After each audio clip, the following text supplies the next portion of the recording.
Olá! Hoje a gente vai mergulhar numa área que é, assim, o coração do direito civil e que impacta tudo, desde a compra de um carro até a partilha de uma herança. É a classificação dos bens. Entender essa espinha dorsal do direito das coisas é simplesmente fundamental para qualquer operador do direito. Pode parecer uma pergunta estranha, né? Mas a resposta é que, para a lei, todos eles são considerados bens. Só que isso não é só um rótulo. Cada categoria que a gente vai explorar aqui aciona um regime jurídico, um conjunto de regras totalmente diferente. É isso que vai dizer como esses bens são possuídos, como são transferidos e, o mais importante, como são protegidos. É exatamente aqui que a teoria se conecta com a prática do dia a dia. Então vamos lá. Para o direito, um bem não é qualquer coisa que existe no mundo. Ele precisa ter algumas características: ser útil, ser raro, ter um valor econômico e, principalmente, poder ser apropriado por alguém. É sobre ele que os direitos e deveres vão poder recair. Isso é o que diferencia o conceito jurídico de um conceito mais amplo, mais filosófico. O foco aqui é bem concreto: a capacidade de ser o objeto de uma relação jurídica. Vamos começar pelo começo, pela primeira grande classificação. A gente vai analisar os bens a partir das suas próprias características, das suas essências. Ou seja, vamos olhar os bens considerados em si mesmos, exatamente como o nosso Código Civil organiza. E aqui a gente já começa com a distinção talvez mais fundamental de todo o direito das coisas: bens imóveis de um lado, bens móveis do outro. E por que isso é tão importante? Porque as regras para transferir a propriedade são completamente diferentes. Para um imóvel não adianta só um aperto de mão, um acordo verbal. A lei exige formalidade, escritura pública e registro no cartório. Ponto. Já para um bem móvel, a coisa é bem mais simples. Geralmente, a simples entrega, que o direito chama de tradição, já é o suficiente para transferir a propriedade. E olha que interessante o poder da chamada ficção jurídica. O direito a uma herança, por exemplo, mesmo que essa herança só tenha bens móveis, como carros e joias, a lei considera o direito à herança em si um bem imóvel. Mas por quê? Simplesmente para dar mais segurança jurídica e proteger os herdeiros. Isso obriga que a cessão desses direitos hereditários siga as mesmas formalidades rigorosas da venda de um imóvel. É uma proteção a mais. Agora, a fungibilidade. Uma palavra um pouco diferente, mas a ideia é simples. É a capacidade de um bem ser substituído por outro da mesma espécie, qualidade e quantidade. E é essa característica que define o tipo de contrato de empréstimo. Se emprestamos algo fungível, como dinheiro, o contrato é de mútuo. A obrigação é devolver o mesmo valor, não as mesmas notas. Mas se o empréstimo é de algo único, infungível, como aquele livro específico com uma dedicatória, aí o contrato é de comodato. A obrigação é devolver exatamente aquele bem. E essa distinção aqui, se o bem se esgota ou não no seu primeiro uso, também é crucial. Pensa bem, isso tem consequências diretas em direitos como o usufruto. Em regra, não dá para ter o usufruto de algo que se consome na primeira usada, a não ser que a lei crie uma figura especial, o chamado quase-usufruto, que na prática obriga a pessoa a devolver um equivalente em gênero, qualidade e quantidade. Divisibilidade. Isso afeta diretamente situações como a dissolução de um condomínio. Por exemplo, se um bem é indivisível, como um apartamento, os donos não podem simplesmente serrar as paredes ao meio. O bem vai ter que ser vendido por inteiro, e aí sim o valor é dividido entre eles. A indivisibilidade pode vir da natureza da coisa, da lei ou até de um acordo entre as partes. Essa classificação aqui permite que a lei olhe para um monte de coisas e trate tudo como uma unidade só. Uma universalidade de fato, tipo um rebanho ou uma biblioteca, é um conjunto de bens unido pela vontade do dono.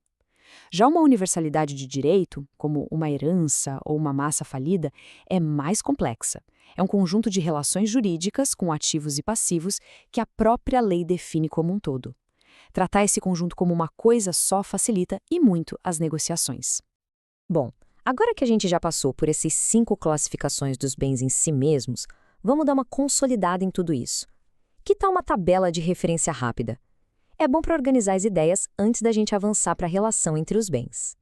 O legal dessa tabela é como ela organiza visualmente a estrutura que a gente acabou de discutir. Dá uma olhada, por exemplo, na primeira linha, imóveis versus móveis, o conceito central, registro versus tradição, e os artigos-chave do 79 ao 84.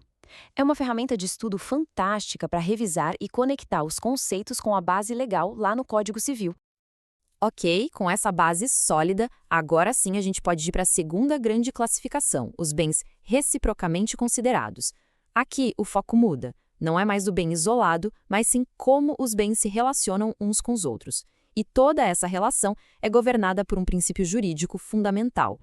Esse princípio da gravitação jurídica é simples e, ao mesmo tempo, muito poderoso. A regra geral é: o acessório segue o principal. O que acontece com o bem principal acontece também com seus acessórios. Vendeu terreno, a árvore que está plantada nele vai junto como regra. Mas e sempre tem um mas no direito, né? Aqui está um ponto fundamental. A própria lei cria uma exceção importantíssima a essa regra de ouro. E essa exceção tem nome: pertenças. E aqui está o pulo do gato. Entender a diferença entre partes integrantes e pertenças é vital para saber exatamente o que está sendo comprado ou vendido. Quando se compra uma casa, as telhas, que são partes integrantes, vêm junto, óbvio. Mas os armários planejados, que são pertenças, não necessariamente. Eles não são automaticamente incluídos, a menos que isso esteja bem claro no contrato.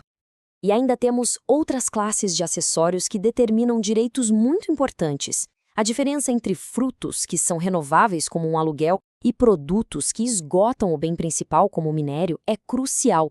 E a classificação das benfeitorias, nossa, isso é vital para definir o direito de um possuidor de boa-fé a ser indenizado pelas melhorias necessárias e úteis que ele fez no imóvel de outra pessoa. Para fechar, vamos ampliar o nosso foco. Vamos sair do micro e olhar o panorama geral. Quem é o dono desses bens e, mais importante, quais são os limites que a própria sociedade impõe sobre eles? Bom, quando o titular do domínio é o poder público, a gente entra no território dos bens públicos. Eles se dividem em 3 categorias, e essa classificação é decisiva. É ela que determina se um bem pode ser usado livremente por todo mundo, como uma praça, se ele tem uma destinação específica para o serviço público, como um hospital, ou se ele faz parte do patrimônio disponível do Estado e, quem sabe, pode até ser vendido. E para proteger esses bens, a lei cria uma espécie de escudo jurídico. Os bens de uso comum e de uso especial são inalienáveis enquanto tiverem essa finalidade pública. E o ponto mais crucial: nenhum, absolutamente nenhum, bem público pode ser adquirido por particulares através do uso capião. Ou seja, ninguém vira dono de uma praça só porque ficou lá por muito tempo. E, por fim, é importante saber que a lei reconhece que certos bens estão simplesmente fora do comércio.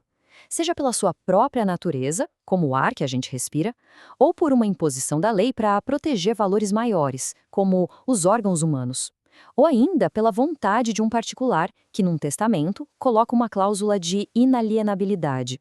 E um exemplo clássico disso é o bem de família, que protege o direito à moradia, impedindo que a casa seja penhorada pela maioria das dívidas. E com essa pergunta a gente termina.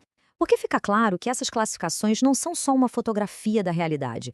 Elas são, na verdade, ferramentas jurídicas poderosíssimas que o direito usa para alcançar resultados sociais e econômicos específicos. E, no fim das contas, para moldar a forma como a gente interage com tudo que existe ao nosso redor.